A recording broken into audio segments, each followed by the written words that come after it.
Hello. Welcome back to, what's the session called again? Coffee Talk with Ella. I really shouldn't be drinking coffee at this moment because it's literally 2 p.m. right now. And if I keep drinking coffee, I'll be up till 2 a.m. tonight. So let's rename the session Hydrate with Ella while talking about big ideas. Or small ideas. I don't discriminate. So today I want to talk about how I overcame my social anxiety as an introvert especially, which may or may not come as a surprise depending on how well you know me. I have just recently met someone at a party and it's been pointed out that I'm an extroverted person and sociable person, and I flat out just told the person, hey, I'm a closeted introvert. I have my moments where I really enjoy socializing with people, that I really thrive on having conversations and asking intriguing questions and bringing my best to any social gathering that I'm in. But truly what gives me joy in life is when I sit in my cave, sit in my room, read a few books, play some music, and journal and just be in my own headspace and knit and crochet sometimes too. It's really in those moments alone that I can recuperate and regain equilibrium. Like when I'm socializing, as much as I enjoy it, my battery kind of decreases over time. If you put me in an Airbnb, it's like party time. Like as long as I have books, water, food, the internet, some hobbies of mine, I can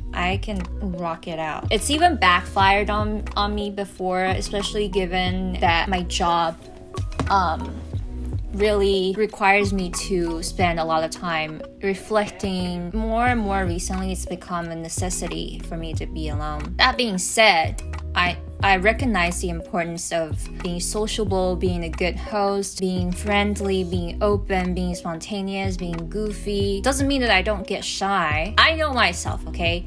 If you see me from the outside, if you see me acting a certain way, that doesn't mean it's an accurate representation of how I feel inside. I just don't act shy because when I'm interacting with you, when I'm interacting with other people, I shine the light outside. I don't focus on how I'm feeling because I know everybody's self-absorbed. Nobody's really thinking of me. Nobody's really judging me, just as I am not judging other people as much as I am judging myself. Truly, there's nothing that can embarrass me if I don't feel embarrassed. And I think that's the mindset that transformed my social life. I just stopped focusing on how do I make an impression on other people? How do I make people like me? And turn that attention towards, okay, how do I have a good time here? How do I get these people to a place where they can entertain me?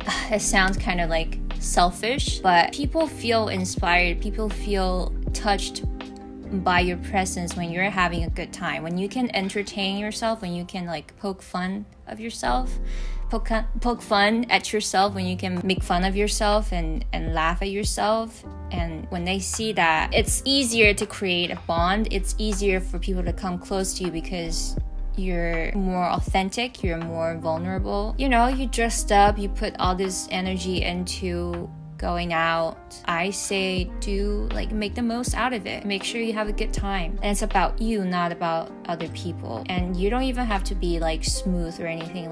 I tongue-tie myself way too many times.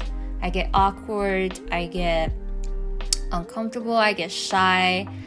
And when I get shy, my hands, I can't stop gesturing that's a telltale sign that I'm shy and I'm trying to think through a problem in my head. So you don't even have to be like the smoothest person if you can have that mindset shift where you go from, oh, what are other people thinking of me, to I want to enjoy other people. I want to find out interesting stories about other people. I want to have them entertain me with their stories. Which brings me to my next point, which is this idea of, to be interesting, you have to be interested. And the people that are the most liked, ironically, like the most people. So instead of trying to impress people, let other people impress you. Try to genuinely feel impressed and surprised and tell them that. And it's kind of like you attract more you attract more bees with honey than vinegar.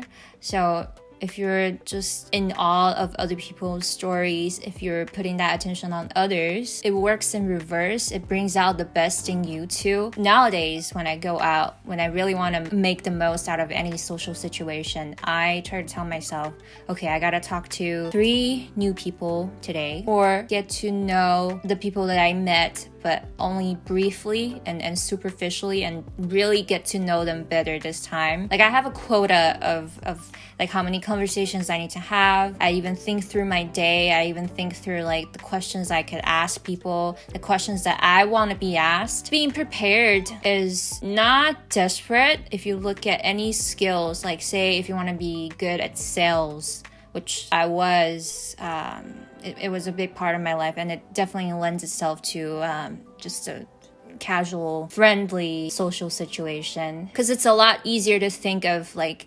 specific things to say as opposed to, oh, I gotta be more sociable, I gotta make an impression. Things like just being yourself, just being confident don't really help either. And in fact, I feel like that makes it even worse, because it's so like everybody can be themselves. It doesn't give me anything to hold on to. When you're nervous, when you're too self-conscious, it's impossible to like get out of your own head if you don't have like tangible tips.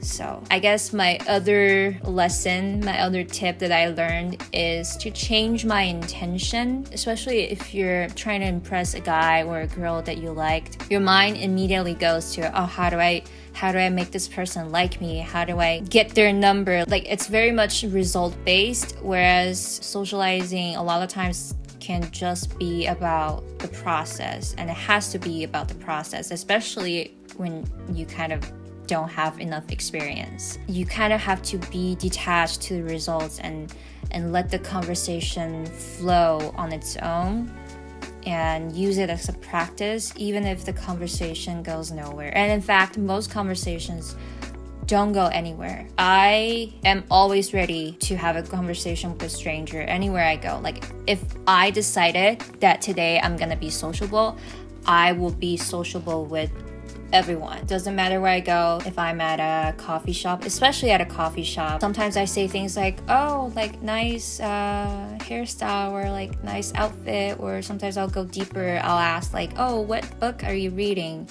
And I'll never see that person again, but it doesn't hurt to have a conversation. If anything, it makes my day a lot better to investigate what people are talking about, what people are interested in, and it certainly builds my social skills. If I don't have any practice, how do I bring my best self forward when I do want to impress, superiors or people that I want to do business with? It's all part of a deal. So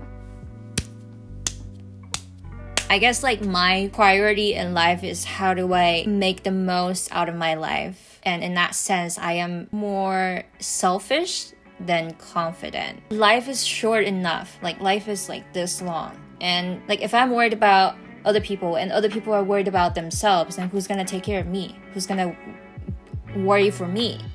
Is kind of like my mentality a lot of the time. So it's not so much that I'm like confident that I know I'm the best at everything, but more so about how I only have this one lifetime that I can work on as me, as Ella.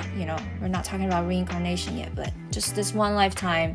Time is precious. I want to keep my regrets at a minimum. I rather risk being embarrassed and rejected and feeling like a fool and going back and working on skills like being great at conversations and being great at socializing. Like, I'd rather have that than regrets. So yeah, that right there is my little guide to socializing as an introvert. I get it. You thrive on being alone, but the thing is, we're all social mammals. We all need to go out, make friends, and mate. And hey, even if you want to end up with like a fellow introvert, how are you gonna meet them if you're sitting on your ass at home all the time? Or if you're not being friendly and open and spontaneous at a social gathering? No one's gonna know who you are if you don't showcase it. Like, it should go without saying, but common sense isn't so common sometimes. So that's it. That's all I have to say in this video. You better fucking like it. You better fucking leave a comment, okay? I'm putting my heart out there. I'm wearing my heart on a sleeve. Is that a saying? No, probably not a saying.